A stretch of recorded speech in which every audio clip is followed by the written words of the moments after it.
Good morning, student. Let us start your first textbook, first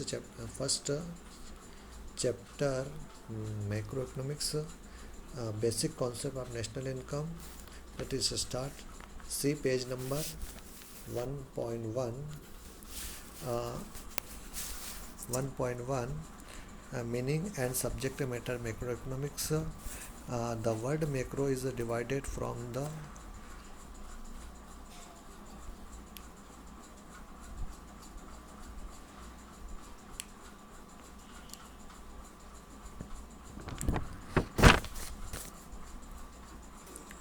So let it start.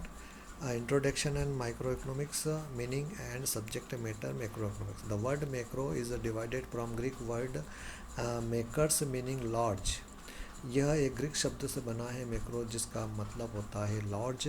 माइक्रोनॉमिक्स deal with the aggregate economics. Microeconomics एक aggregate economics का आर्थिक गतिविधियों का deal है. Microeconomics defined as the study of overall economic phenomena such as the problem of full employment, GNP, service investment, aggregate consumption, aggregate investment, economic growth. It's microeconomics में define करता है overall economic activity फेनोमिनियाज को, चाहे वो full problem हो, employment हो, GNP हो, service हो, इन्वेस्टमेंट हो, एग्रीगेट कंजप्टेशन हो, उपभोक्ताओं का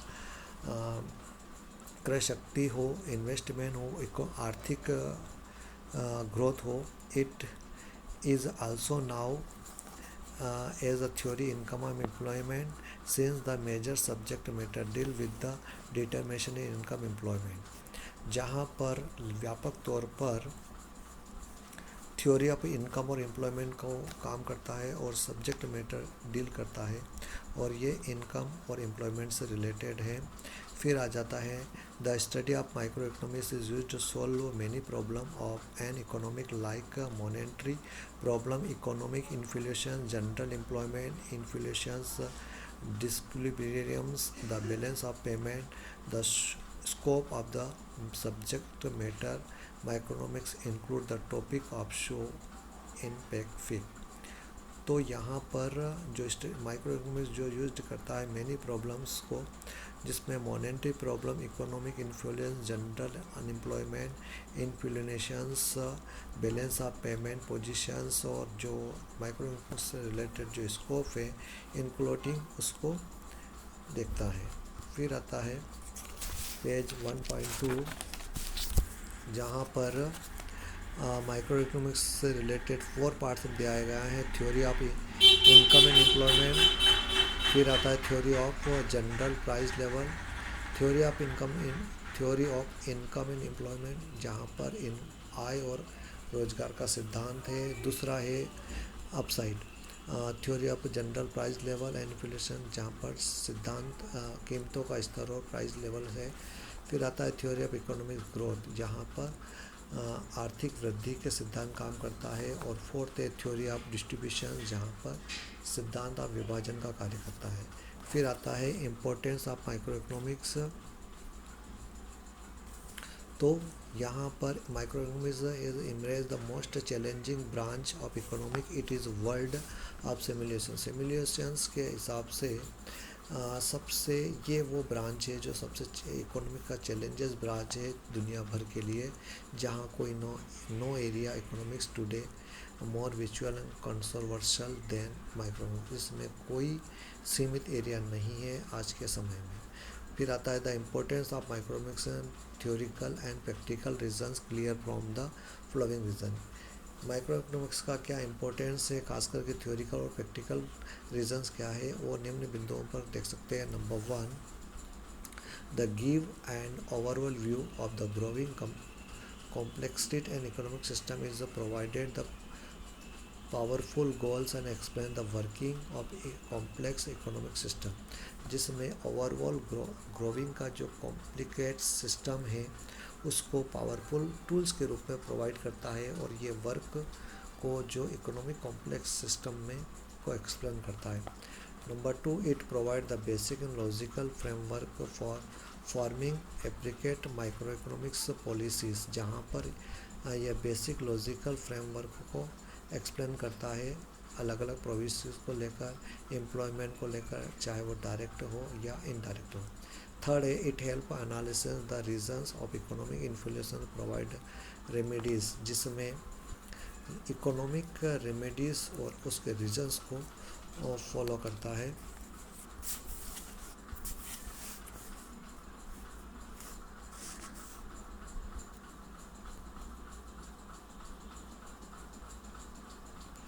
फॉलो करता है जिसमें आएगा आपका some of the major limiteds microeconomics are, microeconomics ignore statical changes individual unit ingredient, individual units को यह इग्नोरेट करता है और उसका कैलकुलेशंस भी नहीं करता है, इसलिए ये इसका लिमिटेशंस में आएगा।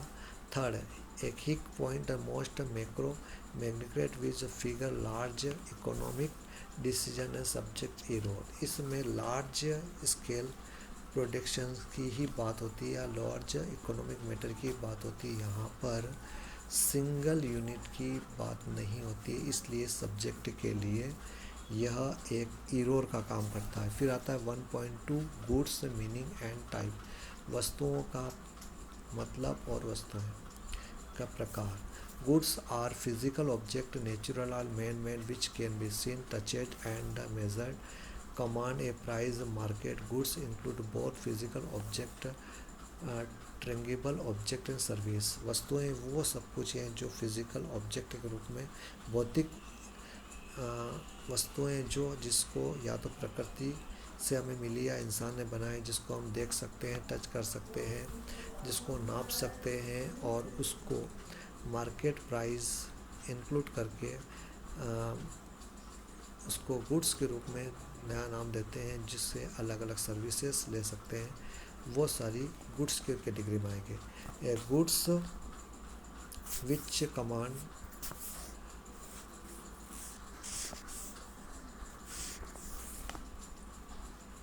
goods which command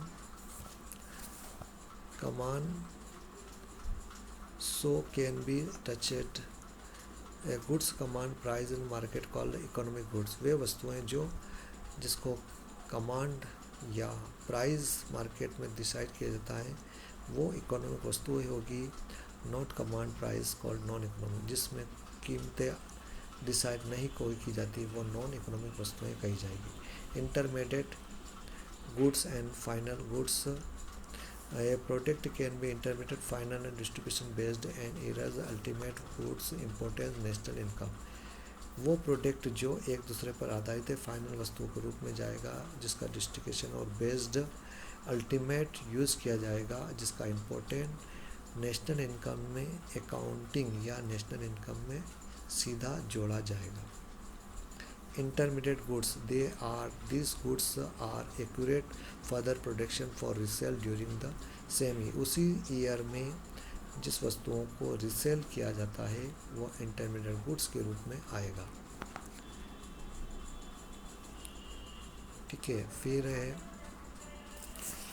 example of the page 1.3, wheat purchase bye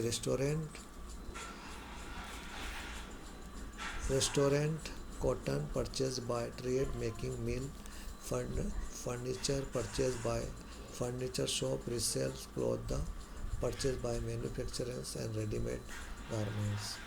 तो यहाँ पर गेहूँ एक रेस्टोरेंट खरीद रहा है, कॉटन थ्रेड बनाने वाला मिल खरीद रहा है और लकड़ी खरीद रहा है फर्नीचर शॉप, जिसको रिसेल करके वो परचेस करके मैन्युफैक्चरर्स के बेस पर रेडीमेड करके और उसको रीसेल करता है। फीचर्स ऑफ इंटरमीडिएट गुड्स, इसके फीचर्स क्या हैं? First a value of intermediate goods is not added ना नेशनल इनकम, जिसको नेशनल इनकम एड में नहीं किया जाता है क्योंकि ये रीसेल की कैटेगरीज में आ रहा है। जो फर्स्ट वैल्यू है वस्तुओं का उसको सीधे उपभोक्ता के हाथों में नहीं आता, इसलिए this goods are not consumed by consumer, क्योंकि ये वस्तुएं कंज्यूमर सीधे यूज़ नहीं करता। See the remain within the production boundary, production boundaries emigrate line draw around the production sector of economy. Within the line frame purchase each other goods are further production, जिसमें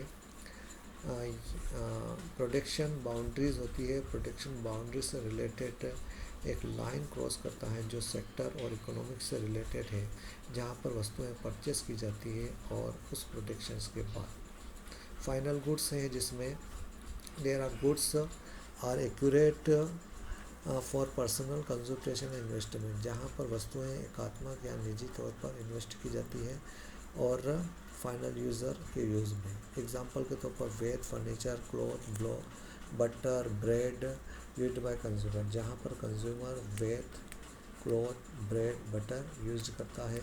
B machine used purchase product, मशीनों से होने वाला उत्पादन। Government service are not treated as final goods and national income account, और government की जाने वाली सेवाएं भी नेशनल इनकम में प्लस होगी। Features of final goods, the value of final goods include the calculation of national value, जो वस्तुओं का है फाइनल गुड्स का, उसको नेशनल इनकम में कैलकुलेट किया जाता है। Final goods are commanded by consumer used investment product, जहाँ पर इन्वेस्टमेंट पूंजी इन्वेस्ट करता है किसी वस्तुओं पर। The remain outside the production boundary, और इस प्रकार से प्रोडक्शन बाउंड्री यूज़ करता है। फिर आता है different between the intermediate and final goods, जहाँ पर समरीज द डिफरेंस बिटवीन होता है। नंबर 1 इंटरमीडिएट वस्तुएं वो हैं, number they are used the production other goods and service, ये वस्तुएं वह होती हैं जो अन्य प्रोडक्शंस के द्वारा तैयार होती है। और इधर final goods they are used final consumer, यह सीधे उपभोक्ता यूज़ करते हैं। 2 they are meant by resale so value get added this goods, यहाँ पर रिसेल और उनका वैल्यू को एडेड किया जाता है, जबकि इधर they are not meant by resale no value add this goods, जो फाइनल गुड्स है उसको रिसेल नहीं किया जाता है और न ही उसकी वैल्यू को ऐड किया जाता है। The remain with the production boundary, इसमें भी बाउंड्री को यूज किया जाता है। The remain within the production boundary, the remain outside production boundary, जहाँ पर प्रोडक्शन बाउंड्री यूज़ की जाती है और यहाँ पर आउटसाइड प्रोडक्शन यूज़ किया जाता है। The value is not include the national income, इनकी वैल्यू को नेशनल इनकम में ऐड नहीं किया जाता इंटरमीडिएट वस्तुओं को, जबकि फाइनल वस्तुओं के वैल्यू को नेशनल इनकम में ऐड किया जाता है। Milk use the sweet shop for resale, जहाँ पर मिल्क यूज़ होता है मिठाइयों की दुकानों पर जो रिसेल है, जबकि milk broad household for consumption, जबकि घर घर जाकर दूध बेचना कंजप्शन सीधा उसका यूज़ करता है। So thank you very much, have a nice day, good bye.